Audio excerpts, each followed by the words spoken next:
DNA is the genetic material that is essential to all forms of life. James Watson and Francis Crick created a model for DNA structure in 1953. However, Watson and Crick were only two of many scientists working on figuring out the structure of DNA. Thanks to other scientists who were able to hypothesize DNA base pairing and the double helix, Watson and Crick were able to come up with their structure. There are actually multiple forms of DNA. There's aDNA, B, C, and even zDNA. The most common structure of DNA, and the one I am going to be focusing on today, is bDNA. There are two factors that are mainly responsible for the stability of the DNA double helix: base stacking and base pairing. Thanks to previous research, we know that DNA has complementary base pairing. Adenine will pair to thymine and guanine to cytosine. The number of each complementary base will always be equal to one another. The cytosine-guanine bond has 3 hydrogen bonds between them, while the adenine and thymine bonds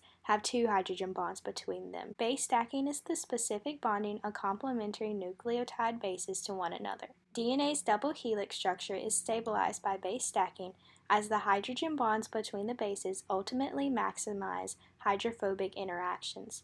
This pairing style also contributes to the folding nature of both DNA and RNA. DNA is also made up of a 5-carbon deoxyribose sugar with a 3' hydroxyl group. This hydroxyl group will then attach to a phosphate, creating a phosphodiester bond. This bond will also lengthen the chain and create a sense of directionality to the strand. New additions are always added to the 3' end of the DNA strands. The hydrophilic phosphate groups, which are the backbone of DNA, spiral around the outside of the helix. The sugar also attaches to one of the 4 organic bases. RNA contains 5-carbon ribose sugars.